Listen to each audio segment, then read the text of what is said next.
สบายดีมื้อนี้มาบอกวิธีติดตั้ง Windows เนาะก็คือวิธีลง Windows หั่นเนาะมีหลายคนมีนักศึกษาหลายคนที่ยังบ่ทันรู้วิธีลง Windows ว่ามันยากเกินเนาะมื้อนั้นก็เลยพากันไปติดตั้ง USB เนาะถ้าว่าผู้ใดยังบ่ทันรู้วิธีเนาะวิธีลง Windows แล้วก็บ่ทันรู้วิธีติดตั้ง USB boot เนาะมื้อนั้นก็เลยบอกแล้ววิธีติดตั้ง USB boot เนาะตัวนี้ก็คือตัวติดตั้งสำเร็จมื้อนั้น แล้ววันนี้จะพากันไปลงวินโดว์มันจะลงแบบไหนเนาะในกรณีเนาะกรณีที่คอมนี่มันดับนะจอนี่มันตายแล้วมันบ่เห็นเนาะเราก็จะลงคือกันแบบนี้แล้วก็กรณีนี่แบบกรณีมันจะมีจอเห็นเนาะถ้ามิดนี้เฮาต้องไล่เข้าไปเบิ่งก่อนดาวน์โหลดเนาะเข้าไปเบิ่งว่ากดกล้าก่อนว่าอันกดของวิดนี่เฮาดาวน์โหลดมาสำเร็จแล้วบ่สินะกดของวิดนะตัวนี้จะ copy ไปเชื่อ USB ก็ได้หรือว่าก็มันอยู่ที่นี่ก็ได้นี่ตัวนี้คือกดของ Windows 7เนาะกดของ Windows 7แล้วถ้ากดของอันตัวเดิมที่เราต้องการอยากดาวน์โหลดอยากติดตั้งนี่นะต้องย้ายไปซื้อซองดีเด้อ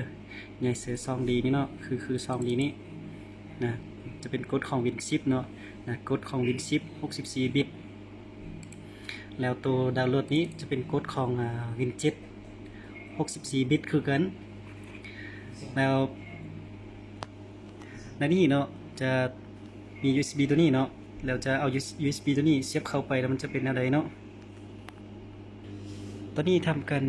เสียบ USB เขาเนาะโอเคมันจะออกมาปึ๊บแบบนี้เนาะมันจะสะท้อน USB boot ออกมาเลยนะมันจะมีแบบนี้หุบหางหน้าตาแบบนี้แล้วก็ทำการปิดคอมพิวเตอร์เลยเนาะพอมันหับ USB แล้วเราก็ปิดเลยปิดที่นี่ก็ช็อตดาวน์เลยเนาะหรือว่ารีสตาร์ทก็ได้เนาะตอนนี้เรามีแต่รอทาแล้วก็ตอนเราปิดแล้วหลังจากที่ปิดคอมแล้วเนาะแล้วก็เปิดเลยตัวนี้จะเป็นคอมฮัตเป้ด้วยเนาะคอมฮัตเป้ฮัตพีเนาะแล้วก็เปิดปุ่มเปิดหลังจากเปิดสำเร็จแล้วก็กดปุ่มexe นี่เนาะกดเปิดเลยโอเคเปิดแล้วก็จะมีหน้าตาโอเคแบบนี้เนาะกดตัวนี้ติดเลยเนาะกดนะมันจะมีหน้าตาแบบนี้โอเคตัวนี้เขาจะบอกว่ากดแอปหนึ่งเป็นระบบของระบบข้อมูลเนาะแอป2เป็นซิสเต็มตัวนี้เขาจะกดเป็น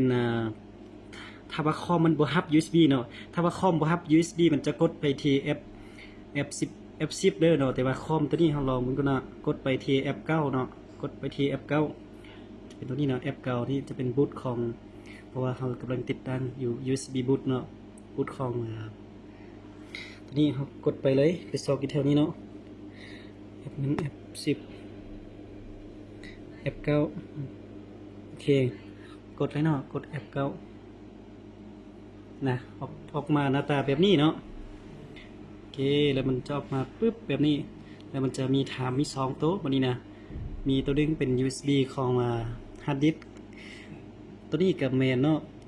แต่ว่าต้องเป็น USB ของตัวนี้เนอะ USB เพราะว่า USB ตัวนี้มันจะเป็น USB มันจะมีชื่อแบบกิ้งเลยนะกิ้งสโตนนี่นะกิ้งสโตน Data 3.0 เนาะตัวนี้จะเป็น USB ของกิ้งสโตนเนาะตัวนี้เนาะโอเคก็จะเป็นตัวที่3นี่เลยตัวที่3นี่เนาะแล้วก็ตัวนี้มันจะเซอร์แผ่นตัวนี้บ่ได้เนาะจะเซอร์แผ่นแผ่นนูนี่มันจะบ่ได้แล้วจะมีแต่เซอร์ตัวไม่ขึ้นไม่ลงแล้วก็ไม่ขึ้นแล้วก็ใส่ควาซื้อเนาะโอเคคิดลงเลยเนาะ1 2 3แล้วก็กด Enter เลยกด Enter เลยโอเค Enter แล้วมันจะออกมาออกหน้าตาแบบนี้ออกมาปึ๊บแบบหน้าตาแบบนี้แล้ววันนี้จะมาทำการเข้าไปที่บูตเนาะบูตบ่ช็อตดาวบ่สิปิดบ่สิอย่างเนี่ยเนาะแล้วมันจะมีบูตเมนเจอร์แล้วก็มันจะมีแบบนี้เนาะจะมีเป็นวินมินิเนาะวินมินิของ Windows 8บ่วินมินิของ Windows XP เนาะลองเข้าไปที่วินมินิเลยเนาะลองเข้าไปที่วินมินิตอนนี้เลื่อนไปที่กดเอาลูกศรลงเนาะ เลื่อนไปที่ USB mini Windows 8แล้วก็กด Enter รอท่าแป๊บเดียวเนาะนะกำลังโหลดดิ้งไฟล์กำลังโหลดดิ้งไฟล์หลังจากที่โหลดดิ้งไฟล์แล้วจะเปลี่ยนเป็น Windows mini นะมันจะเปลี่ยนเป็น Windows mini เลยเนาะตัวนี้จะเป็น Windows mini เลยเด้อเนาะจะเปลี่ยนปุ๊บตัวนี้เป็น Windows ของ Windows mini เนาะเราทาปุ๊บเดียวเนาะนะเห็นออกมาปุ๊บโอเคออกเป็น Windows 8เนาะแต่ว่าตัวนี้เป็น Windows mini ซื่อๆแล้วเนาะตัวนี้มันจะเซอร์กันบ่ได้เนาะพอเพียงแต่เข้าไปกูเอาข้อมูลขึ้นซื่อๆมันยังอัปเดตมาทันแล้วเนาะตัวนี้มันจะเป็น Windows mini ซื่อๆเด้อมันจะเซอร์กันบ่ได้เนาะพอเพียงแต่เข้าไปเซอร์กันเลือกภาษาเนาะเลือกเป็นภาษาอังกฤษปิดเลยก็ได้นะแล้วมันจะ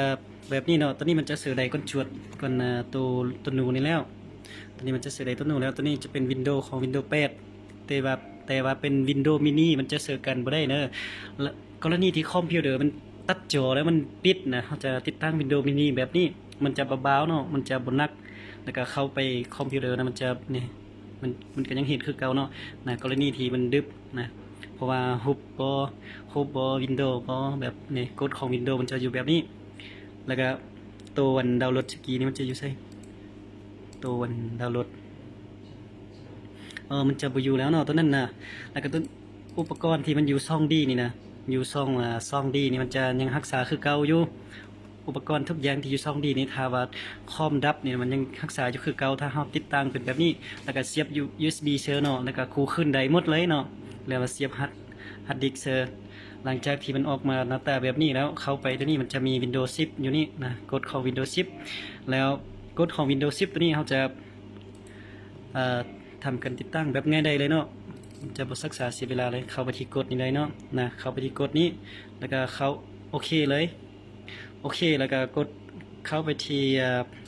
partition นี้เข้าไปเสิร์ชเข้า partition แล้วก็เข้าไปเสิร์ชนี้แล้วก็ยัดนะเข้าไปซอกเลยตอนอยู่ที่วิน10เนาะมันจะเป็นซองดีเนาะแต่ว่าตอนมันใหญ่มันซื้อวิน8นี่แล้วมันจะเปลี่ยนเนาะซองของเฮาเนาะแต่ว่าถึงจะได้ก็ตามเนาะเฮากับซอกอยู่นี่อยู่ที่ซองมันเฮาป้าของกดของวินเนาะอยู่ที่ซอง E ตัวนี้เนาะซอง E เนาะโอเคเข้าไปซอกนะกดเนาะมันจะเห็นหน้าตาแบบนี้แล้วก็ตีลูกศรลงเลยเนาะตีลูกศรตัวนี้1 2 3แล้วก็กด Enter เลยเด้อเนาะ Enter เลยกด Enter เลย Enter แบบนี้แล้วก็ออกมาเป็นซอง C เพื่อจะติดตั้งอยู่ที่ซอง C เนาะแล้วก็กดโอเคเลยแล้วก็กดโอเคอีกครั้งเนาะโอเคอีกครั้งกดโอเคอีกครั้ง Enter จะใจเลยเนาะแล้วก็มันจะติดตั้งอยู่ที่ซอง C เด้อเนาะแล้วก็โอเคอีกนะตอนนี้มันจะถามว่าต้องการติดตั้งบ่คันต้องการติดตั้งวิดีโอก็มีแต่กด Enter ใส่เลยเนาะกด Enter ใส่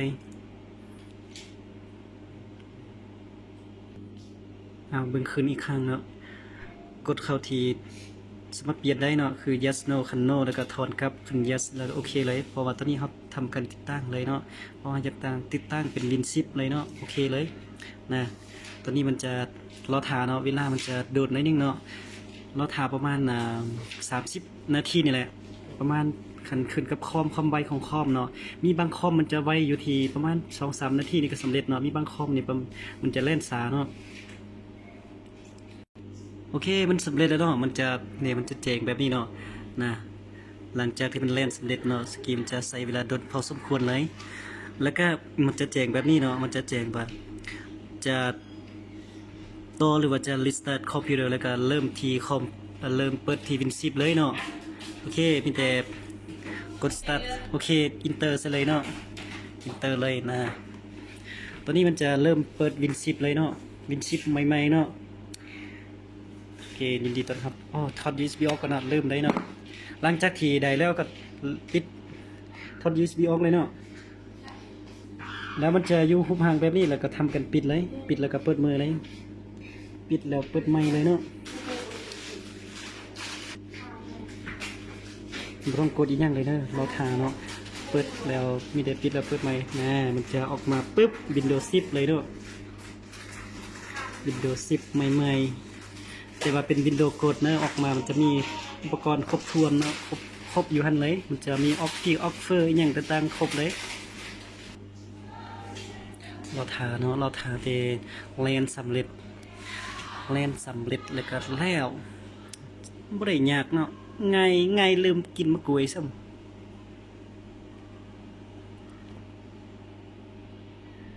นะกำลังออกมาเป็น Windows 10 Getting Ready เนาะอันนี้เป็น device ready เราทาเนาะเราทา device ready แล้วก็แล้วเลยจะเซอร์เวลาประมาณ2-3 นาทีนี่แหละโอเคแล้วตัวนั้นแล้วตัว getting device ตัวนั้นมันจะออกมาเป็นตัวเมอร์อีกเป็น getting device ready 70 80 90 Winding สำเร็จ getting ready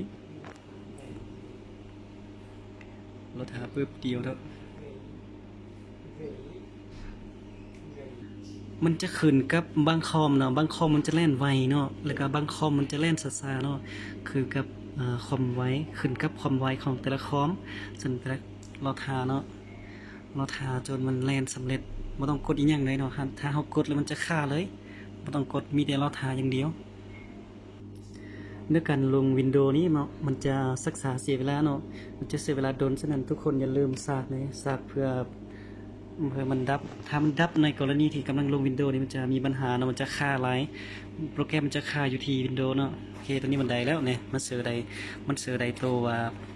วนูเลยแล้วแสดงว่ามันกำลังสิเปิดหน้าเมอของมัน Windows 10เมอเลยถือว่า Windows กดติดตั้ง Windows กดนี่มันจะบ่แม่น Windows 10เมอเลยมันจะเป็นแบบ Windows 10เก่าเนาะแบบเฮาก๊อปปี้ของผู้อื่นมาเสิร์ชซื่อๆเนาะก๊อปปี้มาใส่วิดีโอหน้าเนาะจะมาบอกวิธีลงเนาะวิธีลงอัน Windows กดของตนเองเลยแบบเอากดของตนเองมาลงเลยเนาะแล้วก็วิธีติดตั้งWindowsวิธีติดตั้งกดของตนเองเลยเนาะตอนนี้กำลังรอทาเนาะรอทาเพื่อเดียวโอเคนะมันจะออกหน้าตาแบบนี้หลังจากที่มันแลนตัวนั้นสำเร็จแล้วจะออกมาหน้าตาปึ๊บแบบนี้เนาะรอทาที่มันแลนเนาะไม่ต้องกดอีกอย่างเลยมีแต่รอทาอย่างเดียว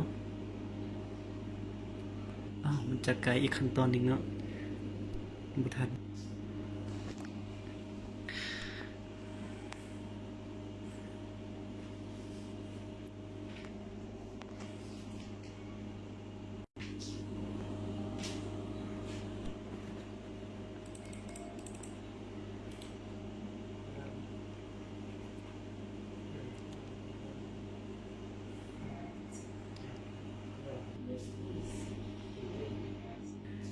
ปึ๊บออกมาหน้าตาแบบนี้เด้อหลังจากที่มันติดตั้ง Windows สำเร็จเนาะมันจะออกแบบหน้าตาแบบนี้แล้วมันจะประกอบมีโปรแกรมเป็น Office อีหยังมันครบถ้วนอยู่นี่เลยเนาะแล้วการติดตั้ง USB boot แล้วก็ลง Windows boot แบบนี้มันเหมาะสมให้แก่นักศึกษานักเรียนนักศึกษาผู้ที่จะไปลงฝึกหัดเนาะอยู่